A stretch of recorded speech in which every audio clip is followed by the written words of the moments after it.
That song is stuck in my head. Welcome to the INTJ and Cat Show. What's going on here?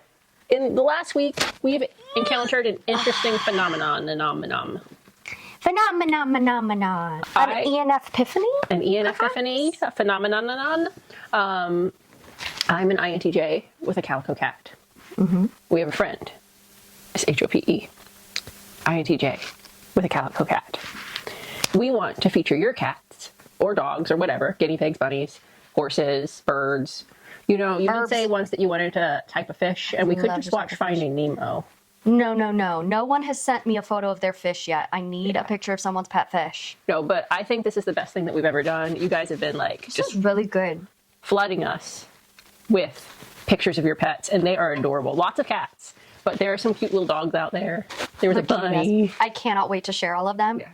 We're going to compile all of them for an episode where we try to type them. Yes, but in the meantime, we're just featuring them as we go.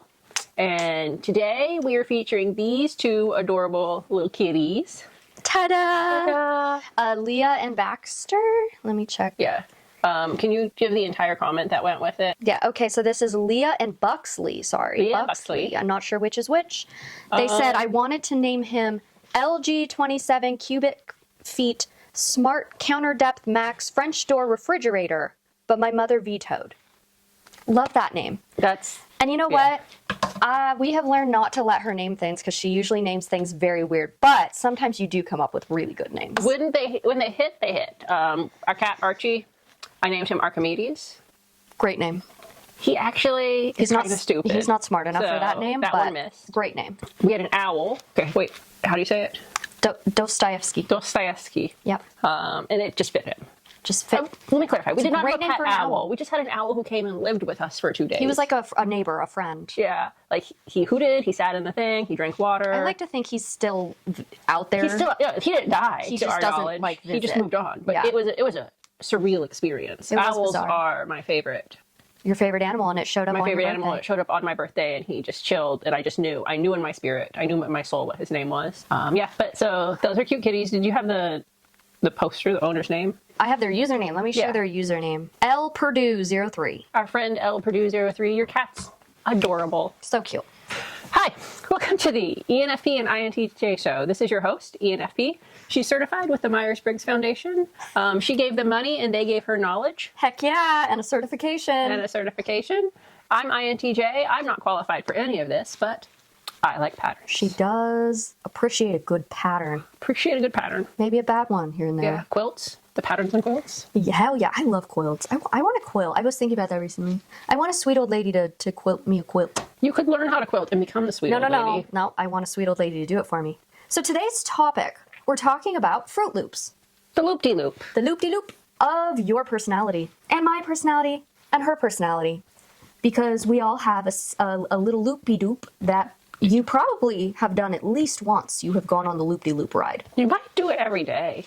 Depending on who you are, you might do it every day, but I guarantee you've at least gone on the loop-de-loop ride once in your life. Do you like roller coasters? It depends. What part of roller? Like I wouldn't go on those like Six Flags mega scary. Oh, that's like, too much for me. If I go to a theme park, I'm gonna end up drinking this whole thing. You have to stop me. Well, put it somewhere else. That's where it was before, and you asked for it. If I go to a theme park, I love the really fast ones that loop-de-loop. I also like the wooden roller coasters that you feel like you'll probably die on. Those are great. That must be your SE coming out. Maybe. You're like, I want to go hardcore. Oh, I like the mega drop.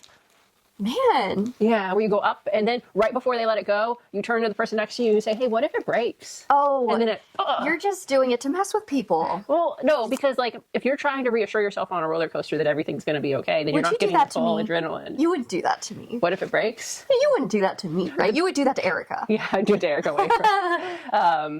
Erica would give a better reaction. Exactly. The ones I don't like are the spinny ones, the centrifugal ones. Those make me want to throw up. Those kind of rides? Yeah. Or are you talking about a roller coaster that just goes in circles? No, like the rides. Yeah, the only kind that I've liked like that are the ones that are like a disc and it goes up and down like that. That is more fun. I don't mind the wheel of fire that goes like that, though. I just don't want the ones that go like that. Yeah. Or the scrambler, where they kind of put you in a cage and it goes like on a... Those are the kinds I love. You like those? Are you talking about the ones like a Ferris wheel that... No, I don't mind a Ferris wheel. You're talking about the actual scrambler where you like go like that in figure eights and Yeah, they it'll kinda do like twist. figure eights and you can like... What about a tilt-a-whirl? No, I'm not a tilt-a-whirl type See, of I girl. think you and I are just opposite. I love those kind of rides. But you're not like a mega drop or like a... This roller coaster goes 83 miles an hour. No, because like to me that is just fear and scary. I have enough of that in my life. I don't need to experience more of it. I love those rides. I think that brings a good point. I don't experience a ton of fear. I think that's part of it. The people I know that love roller coasters and stuff, like they already don't experience fear a lot. Mm-hmm. I think for us that are very well acquainted with anxiety and fear, Yeah. like why am I going to put myself in that position? Mm-hmm. So we talked about the inferior function in an episode. We did mention we want to do an episode on the grip. Mm-hmm. So there is the grip experience, which is different, but is similar to the concept we're talking about today, which is looping. It can happen during stress. It also can just happen if you are underdeveloped in your personality. So maybe you're not super mature yet in your personality or not as healthy yet. You don't have a well-rounded personality. So that's kind of the difference with the grip experience, which I should clarify. Looping involves your dominant function and your tertiary function. The grip experience involves your dominant function and your inferior. Yes. So that's a big difference. But the other big difference is with the grip experience, you're going from your dominant to your inferior as a form of extreme chronic stress. So it's a response to extreme stress. That's not really the case with looping. It's more likely not severe stress, but maybe some stress can bring that experience out. But it also can happen just like if you're a younger person, you haven't fully developed that part of your personality yet. Or an older, immature person. Or maybe, hey, nothing's stopping you. Yeah. You could be 40 and immature. I've met plenty of those kind of people. So let's be clear. I'm not an expert. Just because I'm a certified practitioner doesn't mean I'm an expert on any of these topics. I'm familiar with them. I have enough knowledge that I can share the basic details, and we're going to go over that today. I think the same is true for you. Yes, I feel like I fall into the category that I know enough about it that if you don't know very much about it, I seem like a genius. But if you actually know about it, I seem like an idiot. It's a good way to put it, yeah. So we mentioned stress. But I think when we're talking about being underdeveloped, another way to put it that made sense for me when I was learning about it is, let's say you are an extroverted type, like myself. You're an extroverted dominant type, and your dominant function is extroverted whatever, be it intuition, thinking, sensing. What other part of your function stack is also extroverted? It's going to be your tertiary function. So if you're underdeveloped, we want to stay in our comfort zone. So if my dominant function is extroverted, I might end up in situations skipping over my auxiliary function and going straight to my tertiary function. And that is the loop. So essentially, and we can go into detail what that can look like for different personality types, like for me and for you in particular.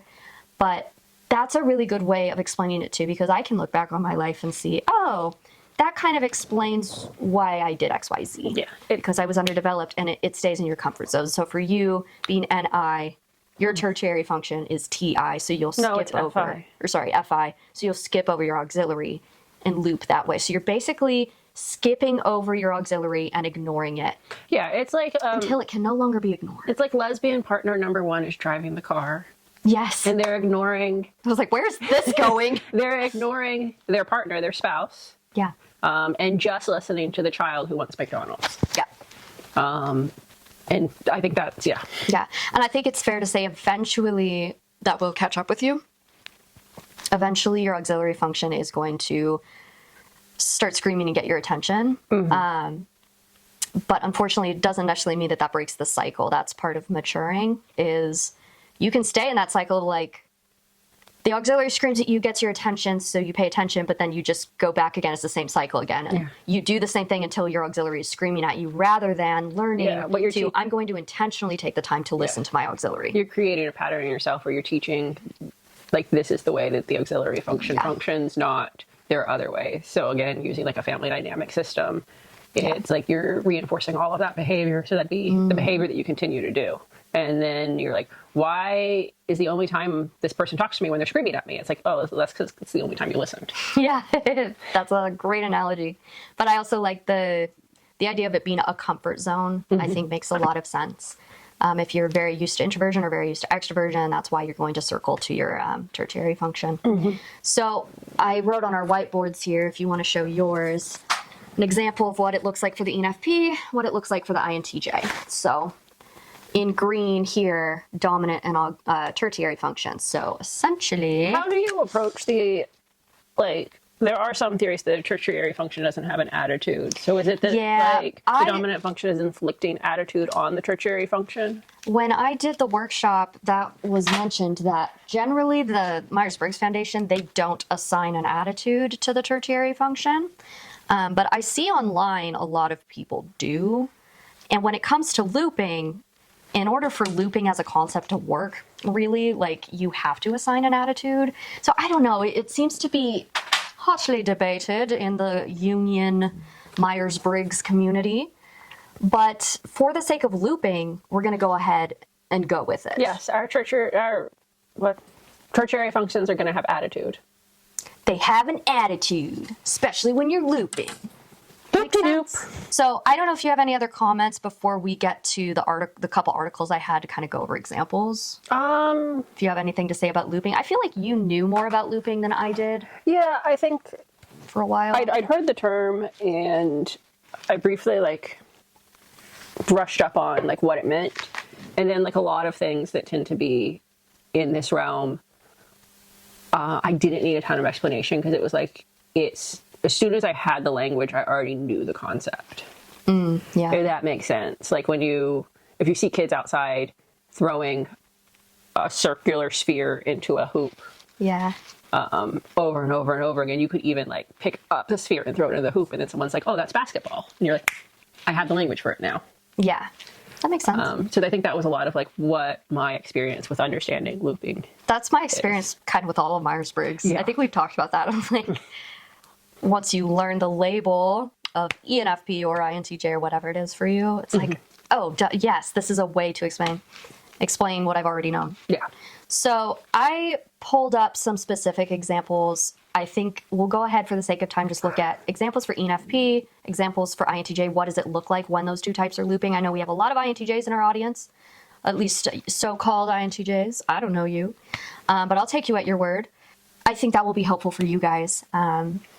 I can share the links below, so if you want to go look at your specific type, I think these two articles are pretty good at giving good detail of what it looks like for each type. And we can chime in with our own personal experiences. So basically, I'll just talk. You're cutting out this here auxiliary function.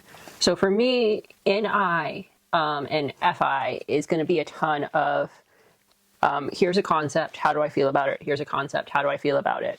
And it tends to spiral more negatively until TE can come in and break that loop. Break that loop. And be like, not just how you feel about it, but how do you think about it? So I'm trying to think of a good example. Well, we're going to get to them. Okay. They start with ENFP, but let's jump to INTJ. So here it says, the INTJ NIFI loop. This is off psychologyjunkie.com. Unfortunately, I couldn't find from the Myers Briggs Foundation website. They don't talk about looping as far as I can see. They do have a whole article and a few blog posts about the grip. So maybe looping isn't something that the Myers Briggs Foundation, I don't want to say they don't recognize it, but maybe it's not something that they really have delved into. So strategic and insightful INTJs are known for their ingenious ways of changing the course of history. My gosh. Like Nikola Tesla, INTJs want to discover new ways of improving the world and organizing life for efficiency. That feels like so much responsibility they're putting on you. Yeah. You're changing the course of history? I mean, I think it's like that I don't like anyone to know anything about me. Yeah. If I do something kind or if I do something clever, and then someone points it out, I'm like, please shut up. Shut up! Please don't let anybody know I did that kind act. Yeah. Because it does, there is some type of pressure that's perceived. It's now I have to be kind all the time. Yeah. Now I always have to be clever. I think we mentioned this, but I've noticed The INFJs and INTJs I know in real life do not want attention. They don't want the spotlight. They don't really want to be talked about. They just want to mind their business and you mind yours. But then I'll see posts online of like, the INFJ is so cool and interesting. And it's like all these people that want attention for being INFJs. And I'm like, to me, that goes against being an INFJ. Yeah. Like, it's one thing, obviously, if you're finally feeling like, oh, I relate to this thing. I'm finally finding, I don't want to say community, but like meaning in this and understood. That's different. It's more like people that are like, hey, pay attention to me. I'm an INFJ or I'm an INTJ. I'm like, are you? I think a good INTJ experience for me is when I was in school, particularly college. It got to a point with my classes, with my peers, that when it was when it was presentation day, like for their projects, and you had PowerPoint and stuff like that, the class as a whole would gang up on me and make me go last because they didn't want to be compared to me. Oh, So I'm always pretty chill. I'll go whenever, like, you know. Yeah. But it wasn't because I wanted to flex. Like, I have all this knowledge and I'm really good. It's just like I'm pretty talented at putting together a PowerPoint and then standing up and telling you what's on my PowerPoint. right. And so then that started, and then it progressed, and then people like all asking for like help and insight and stuff like that. Yeah. And I'm happy to help and give insight, but there's like this pressure that it's like, hey, we can't go, you know, after you because everybody's going to feel, you know, like, do you want me to do that? They're like, no, keep doing you. You're brilliant. And I'm like, please don't tell anybody this. Let's just have a very chill class together. Yeah. But it is like everyone starts paying attention to that. So it says, like Nikola Tesla, INTJs want to discover new ways of improving the world and organizing life for efficiency. And then it says, however, when INTJs are in a loop-de-loop, they become out of touch with their powerful thinking side. So how this shows up, according to Psychology Junkie, and you tell us as an INTJ if you agree with these things, how does the loop-de-loop look for the INTJ? It can show up as retreating from the outside world excessively, developing theories but failing to test them in the outside world, becoming defensive and overreactive towards any perceived personal slight. That's interesting. Feeling that they are misunderstood misfits, even though they refuse to invite other people into their lives. That sounds hilarious. That is hilarious. Believing that they are morally superior to others. Trusting poor insights because they're not logically analyzing them. Being irresponsible and careless in personal relationships. Reacting harshly to any interruption or demand from others. And feeling like they shouldn't have to do anything they don't feel like doing. I think the trusting poor insights because they're not logically analyzing them can be like a pretty good example where it's like, I've got this gut feeling, and then, so that's like your NI. Yeah. And then how do I feel about it? Like, oh, I feel good about it. And then like not testing it against anything or thinking about it at all. Is actually, you know, it's like, this should work. And then it doesn't work, but you don't never test it to find out if it works. So can you think of examples? Like, do you experience that often? Do you think that was something you experienced more often when you were younger? I think like I oversee all of scheduling concerns for my workplace. And there's quite a few. It's not a small schedule. You know, at some points there's 120. We're kind of lower now. That you're like, you know, trying to maintain and take care of and this and that. But it's also a business, and that profit and income is not hard and set. And so there are fluctuations like any business has. And so you have to make adaptations according to the business. And NIFI will loop me into, this scheduling plan should work, but people need hours and there's bills to pay and the scheduling plan should work, and like just circling around and around and around.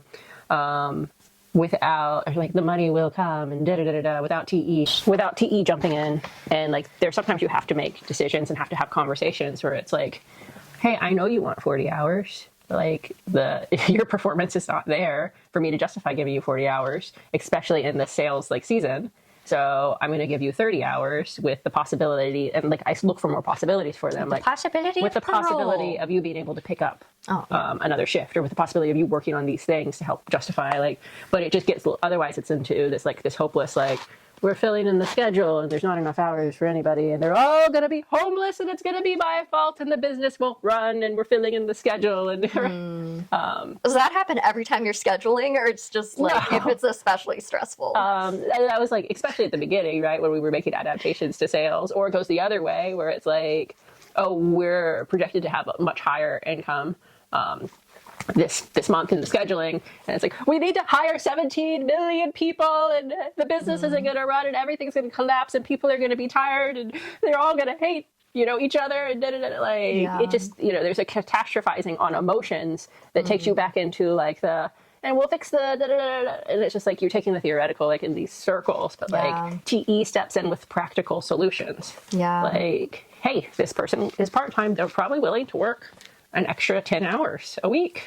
And it's like, oh wait, oh, we're okay.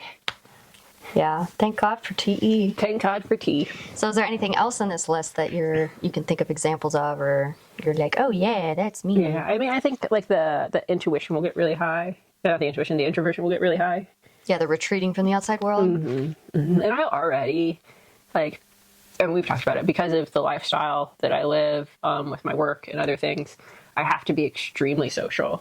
So I already... So on your days off, you're like... feel very, very reclusive and retreat from the outside world a ton. But when you, like, press that even more, like, that can be, I'm never leaving the shower again. Yeah, that's fair. Ever. How about developing theories, failing to test them in the outside world? Yeah, I think that's true. I think those are, like, the stories you tell yourself. Like, the story I'm telling myself is that, you know, she hates me because of that time that we went to McDonald's and I forgot to order her second McFlurry. And she'll probably never forgive me. And I never did. Where, again, TE will take me into the, like, hey, it seems like you're mad at me. Do you hate me right now? Yeah. How about feeling like they shouldn't have to do anything they don't feel like doing?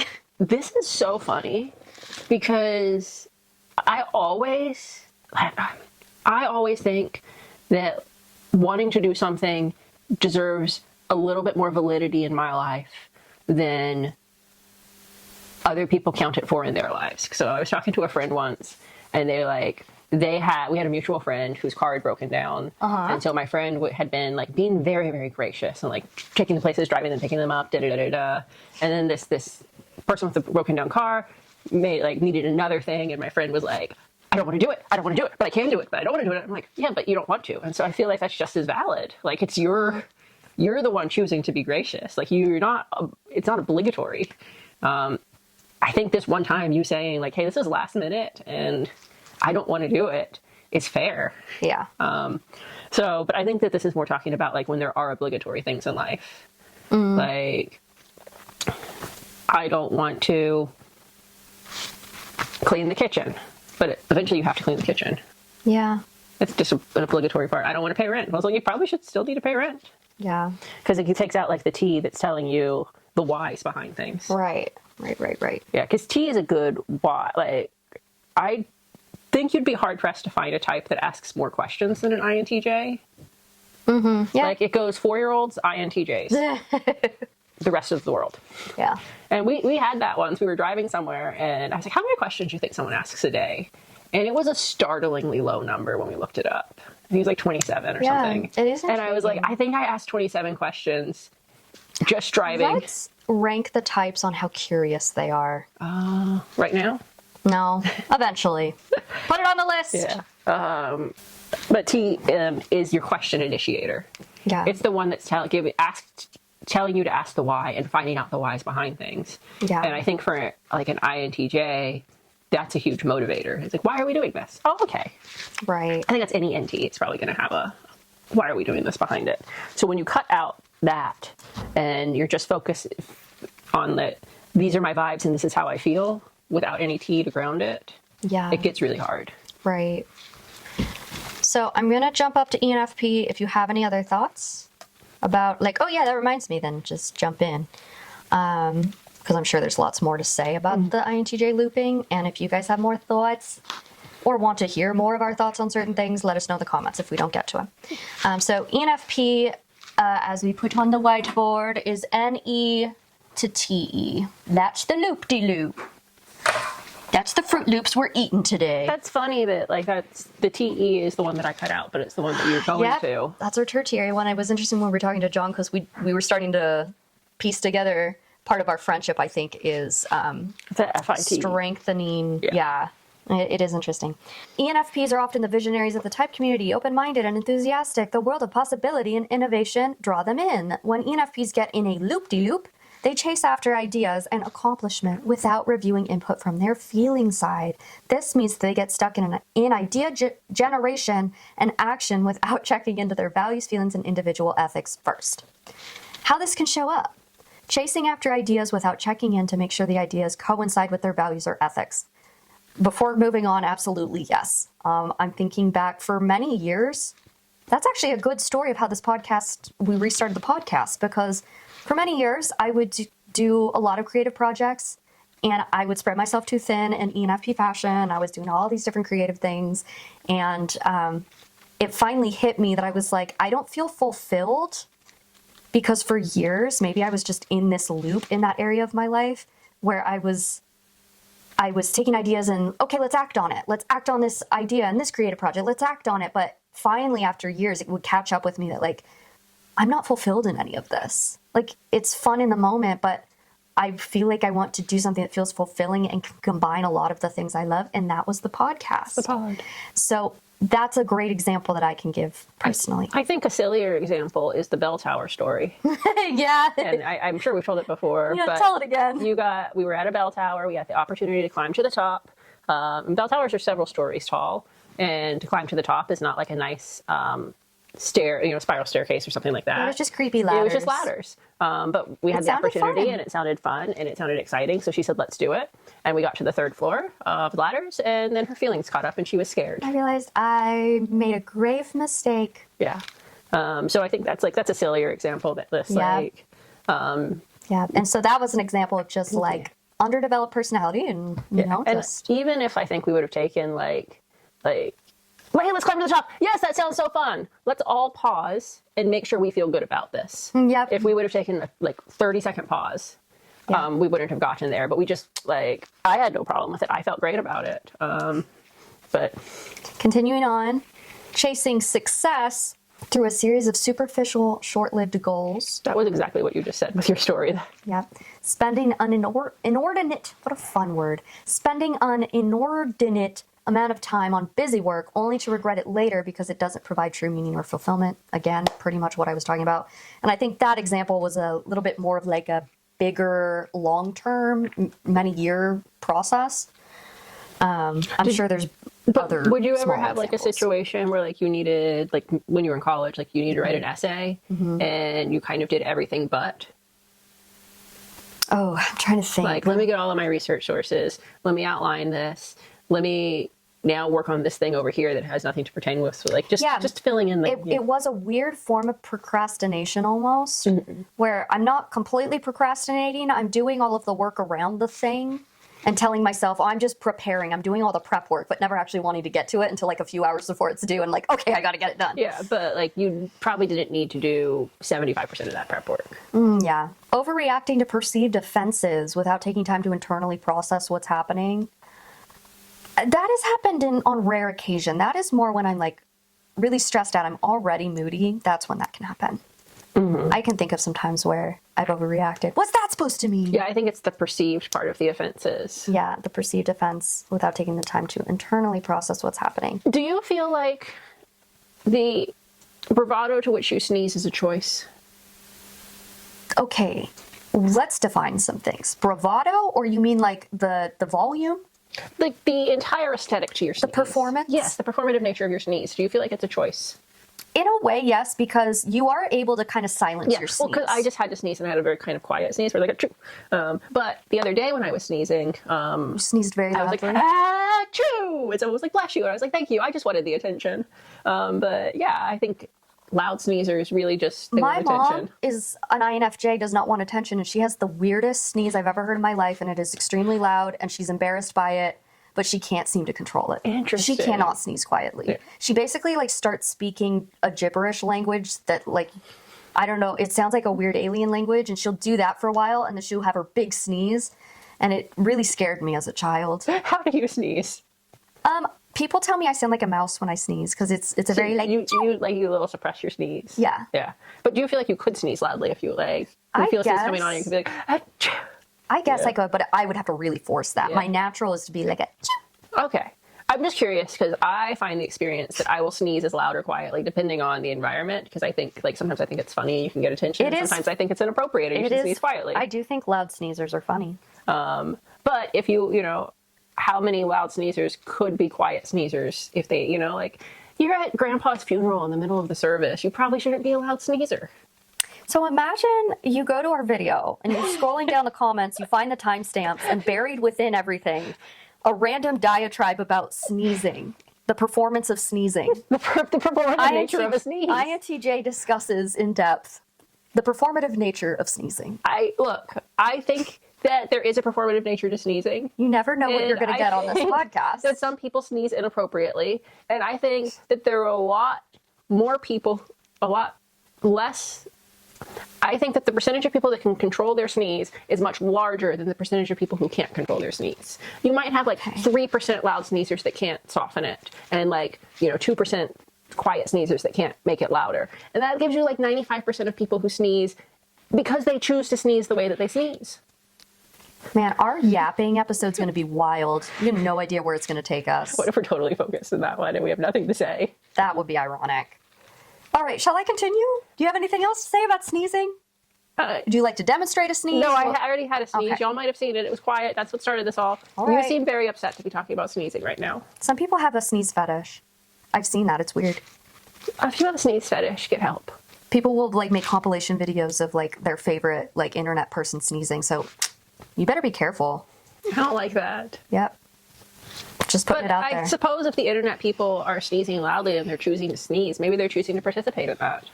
Except, well, yep. But it's not informed consent. It's not informed consent. Okay, so shall I continue? Where are we? Yeah, you took that in a weird place. So let's continue the list. Doing what's easy rather than what they feel is right. Yeah, sometimes I get lazy. Some of these just seem like, because I had a version of that on mine. Not doing anything that you don't want to do. Oh, yeah. Doing what's easy rather than what they feel is right. I'm trying to think Like, about... some of these seem like... TE. Let's get through this list and look at another random third list and see if there's something else like that. Yeah. Similar. And then I'm curious, we could go to the other website and compare.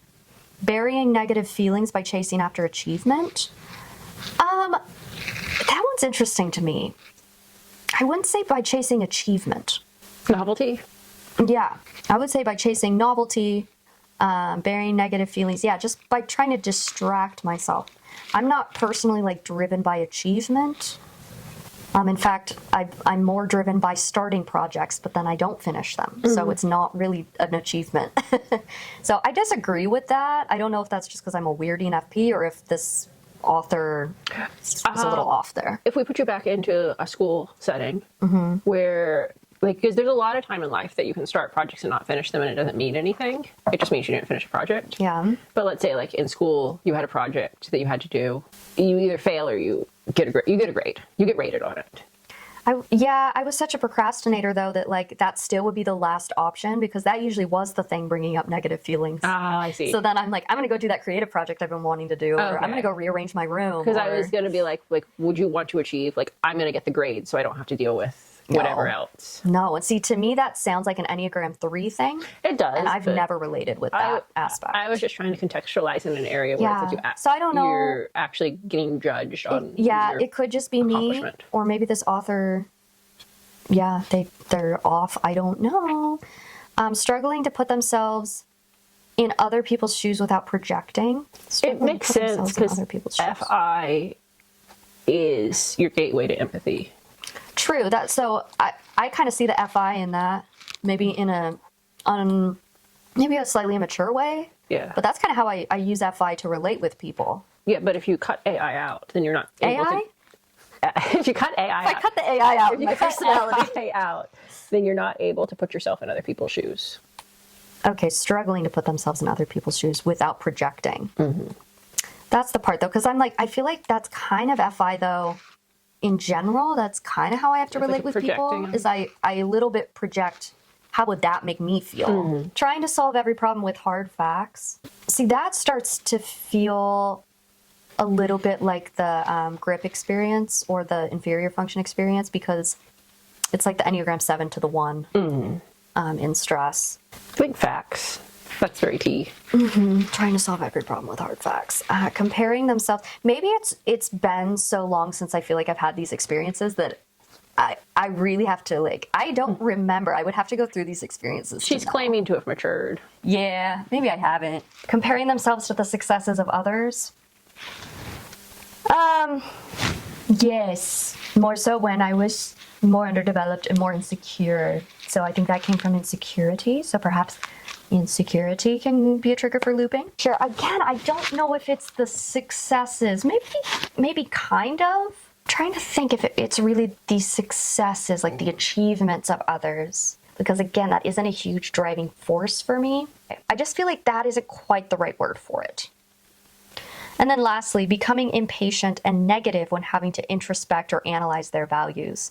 You just want to get out of it. Yeah, that makes sense. This is an article from Practical Typing. That's the other one we're using, and I'm going to put a link to it in the description. I just want to compare. I'm going to see how differently they might view things. Yeah, Wait, there it was. There's a TE loop. They're grouping by the shared tertiary function. So the ESFP and ENFP both go to extroverted thinking when they loop. Then they will cut out FI? Yes. In this loop, ESFPs and ENFPs skip over their auxiliary FI and fixate on TE instead. Fixating on TE results in an EXFP that is fixated on control. Ordinarily, ESFPs and ENFPs are easygoing, but in a loop, they become demanding and aggressive as they attempt to exert control over their environment. This might surface as a sudden desire to optimize their surroundings, or perhaps as a need to force a certain opinion onto others. They may tunnel vision on cold, hard facts as at the expense of their ideals. Okay, I think I'm starting to picture. So if I'm putting myself in the headspace of ENTJ, ESTJ, because they're TE dominant, I can see that. Because that's what I was going to say. I was like, what you have to do is find your type, your like opposite type. But like if you go to someone SI dominant with, that can be like an ISTJ. ISTJ, ISFJ. Yeah. But like if you go to an ENTJ, like there's a little bit more like there are going to be some things that feel like similar in the S type or similar in the T type. But you separate that cognitive function out. Yeah. So I think what I'm seeing in the similarity now is with SI, when NE goes in for the ENFP and ENTP, when we go into the inferior function, when we're really stressed out about something, it's the negative of negative traits of the SI. So and that's similar to negative traits of TE, but it is different. There's a similarity in the two of control. I guess control. Now with TE, it's more extroverted. It's more extroverted. It's more of a demanding presence of control. With SI, it's more of all the details. All the details need to be in order, and I'm obsessing over the details needing to be perfect. That's the difference. So that's intriguing to me because I have had experiences where, let's say I'm really irritable, I'm really pissed off about something. I can feel like I'm being really bossy. I'll get really bossy. That's the TE. There's other times where I can tell, oh no, I'm going into the inferior, which also is controlling, but it's not snappy, trying to boss other people around. It's more controlling over my own. Yeah. I think it's easier when I look at like the INTJ because like SE for me, that's going to be a ton of like indulgence in a way. And FI could have indulgent, but it's also kind of moody. Yeah. And I think that's why it was so easy for me to understand. Because like when I look at it through the lens of my life, I'm like, oh, that makes sense. But when you're looking through the lens of yours, you're like, these seem the same. I'm like, kind of, but also. Yeah, it's like there's some similarity in the negative aspects of those traits. But one I was reading, I was like, oh, I can separate it out. Let's see, they may tunnel vision on cold, hard facts at the expense of their ideals. Oftentimes in this loop, these types will constantly look like they're trying to accomplish something whilst never actually getting anything substantial done. This thing right here, tunnel vision on cold hard facts at the expense of their ideals. I've seen this happen because I interact with a lot of ENTJs, and I see this happen maybe once a week, depending on which ENTJ I'm interacting with. But it's like they catch something and they drive it to the end, and then they're like, well, why did we go here? And I'm like, I have no idea. This is like, They steamrolled. You don't even value this. You just steamrolled yourself because you had the natural progression of logic while you were exploring it. That makes sense. So what I'm picking up here is similar to when we were talking about the inferior function in the inferior function episode. You can kind of think of looping as the negative traits of the tertiary function being expressed. yeah. Is that fair to say? Like the negative traits of the because if the tertiary. negative traits of your dominant and auxiliary function are being expressed, you're just an asshole. The further down you get, the less in your conscious it is, and so the less ability you have to direct it. So when it shows up, you tend to see more of both the good and the bad, but we like to look at the bad. It's a little bit more destructive. Yeah. Until they can escape the loop, they will lose all benefits of FI, resulting in an individual that's likely to be mistaken for an unhealthy EXTJ. In other words, they will become forceful, controlling, abrasive, lacking in empathy. So, yeah, when I'm reading this from Practical Typing, I'm like, I relate to this, but thankfully I can only think of this happening a few times. And more so when I was younger. So I think, to be fair, I haven't experienced this in a long time, unless I'm totally not self-aware. But that's why it's hard for me to give exact examples, because it's been so long, and also I wasn't looking for it. But hey, next time I go into a loop-de-loop, I'm gonna analyze it and watch out and take notes and get back to you. She'll be good at it because she won't have her FI to help her. Yeah. Jumping over to the INTJ. In this loop, so for the INTJ and ISTJ, in this loop, the INTJ and ISTJ skip over auxiliary TE as we discussed and fixate on FI instead. Fixating on FI causes these types to fixate on their character or who they've become. Their fear will often center around whether they're a bad person, whether they're a cult leader. That's not in there. Well, bad person. Or whether they've stayed true to their values. I do see you do that sometimes. Looping IXTJs may start questioning who they are and feel as if they are a fraud. Do you ever get, Imposter syndrome? Yeah, imposter syndrome. I don't feel like I see that with you. No, and I think it's a fair thing. Like, am I a bad person? What about my character? Like, the fixating is the problem, because I think it's normal for people to like examine their character every once in a while. Yeah, no, you'll and like you will have weird thoughts, and I'm like, snap out of it. Like, that's ridiculous. Like, do you think I'm a bad blah blah blah? It's like, no. Like, what are you talking about? That has happened before. Okay. Exhibit A, the cult leader. I don't want to be a cult leader. Looping IXJs, yes. As a result, they will begin to overanalyze who they are based on their subjective perspectives and ideals, while struggling to remain objective and realistic. This may lead to distrusting. Why did I think that said disgusting? That shows how tired I am. Disgusting themselves. This may lead to disgusting themselves, distrusting themselves and their motives, or fixating on a specific ideal and stubbornly insisting upon it at the expense of progress. Either way, they will be frozen in inaction. Yeah, until they can escape the loop, they will lose all the benefits of TE, resulting in an individual that's likely to be mistaken for an unhealthy IXFP. Yeah, that's kind of when you get broody, moody. Beautiful cover girl. Yep, broody, moody, beautiful cover girl. In other words, they will become unproductive, overly sensitive, too introspective, wallowing in melancholy, unable to form goals, and unable to take action. Those are all the things that bother me about an IXFP. Yep. For the INTJ, this loop will provoke them to read into their own actions and what the implications of those are. INTJs in a loop also may try to envision themselves down the road, picturing who they'd become based on their current actions. This line of looping may lead the INTJ to feel as though they are irredeemable because of some self-identified moral deficiency. Yeah, it's like, I cut that person in line, even though, whatever it is. Yeah. I cut that person in line. Okay, I lack character. I don't think about others. I'm selfish. If these things are true and we continue down the road, I'm going to continue to do these like rude things. Yeah. And then, there's, because like in I projection into the future, you're able to like look and like build your future out. And we talked about this in our superhero episode where I was like, oh yeah, the cool thing with like an INTJ is they can look in the future and then program back to the reality that they want. Yeah. Like if I want a cake tomorrow, then today I'm going to, Yeah. But if you look into the future and you can only see this negative thing, then you're programming back these negative things. Yeah, Where T that makes sense. is going to tell you, like, excuse me. That makes sense. So I hope that gave you guys a good overview of looping, the basics of it. Again, I'm still learning about it. I'm still trying to understand it and see how it fits into my life and my experiences. So I will put the links down below, and feel free to do your own research. Feel free to do your own research. Yes. Should we get into? Oh yeah, we had a couple. We have some things to say to some of you now. Yes. So to start with, we've been trying to do. Hey there, Bradley. How you doing? Hi, Bradley.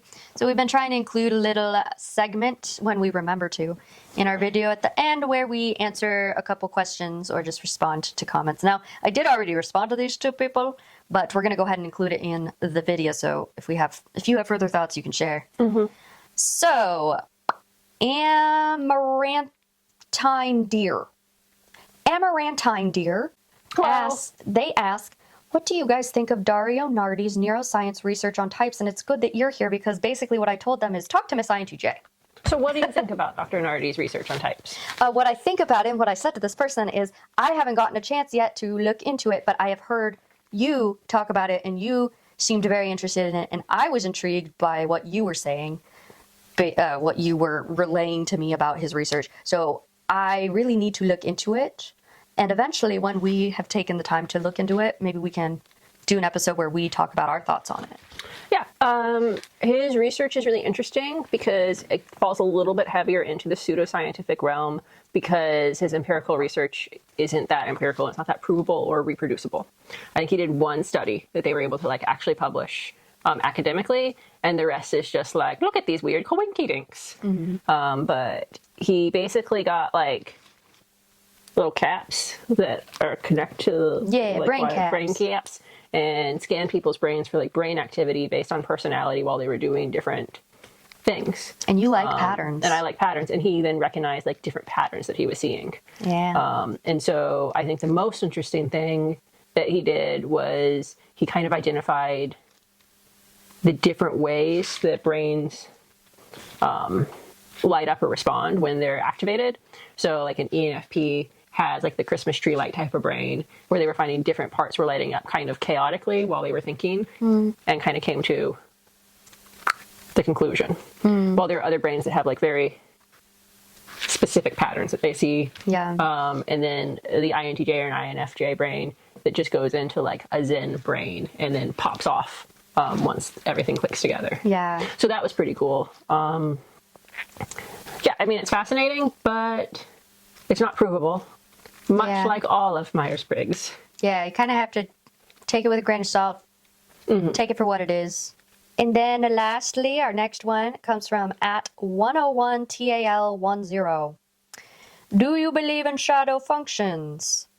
And then they kind of give their own experience, but that's the question, is do you believe in shadow functions? In The Legend of Zelda: Ocarina of Time, when you play through the water temple as an adult, you then have to fight your shadow self before you can make it to the big boss. Yeah. So yes. I never know what's going to come out of her mouth. She starts talking about Zelda. I didn't expect that. It's a good game. I like the music from it. Yeah. It's pretty. I think Ocarina of Time was it's the first one that I really remember playing. But Wind Waker is my favorite. But you don't really play video games. No, I don't. Yeah. I don't. She gets bored. I'm bored. Yeah. But no, the point that I was so the shadow self was himself, but completely mirrored.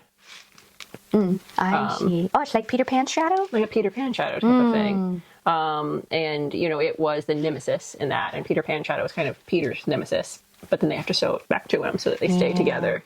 And I think that those are both two analogies that actually portray really well to us with the shadow self.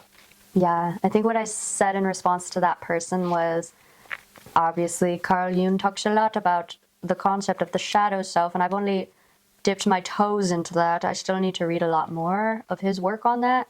Yeah, there's a good section of the MBTI community online that love bringing up, I see them bring up the shadow self a lot, and the shadow functions and the trickster.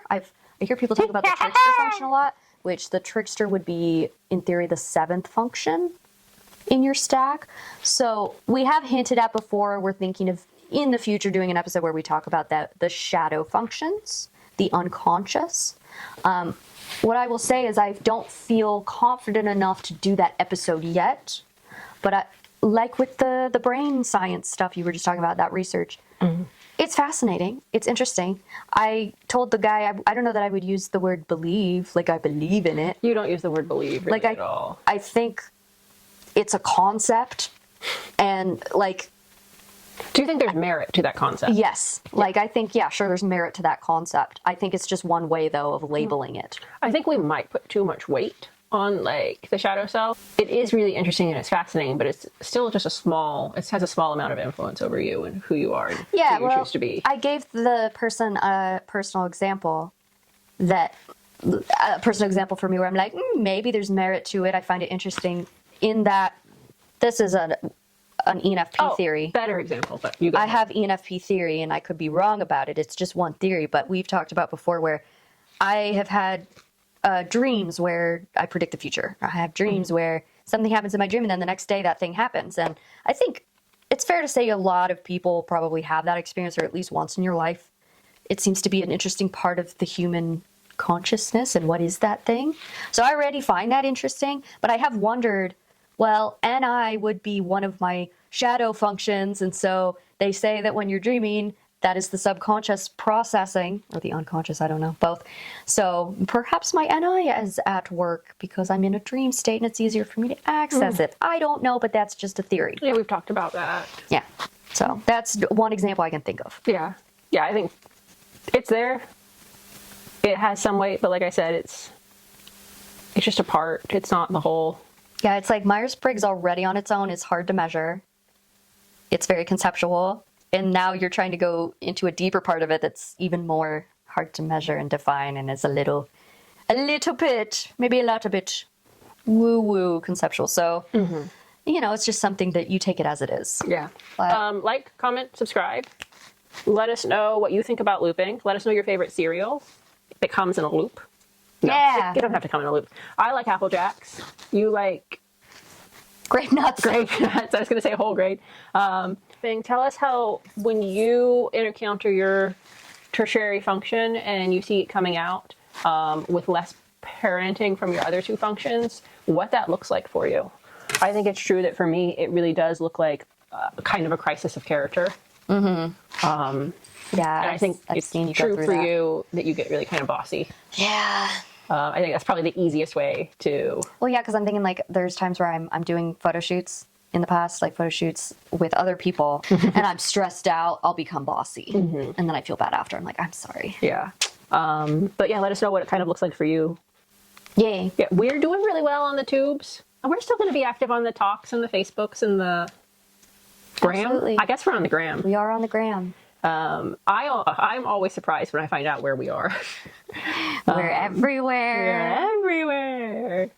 But yeah, we're really enjoying interacting with you guys. Let's keep doing this. Yeah. Keeping on. Love you guys. Yeah. We love you. I need to stop saying we. I love you. Thanks for watching. Bye. I'm going to go take a nap.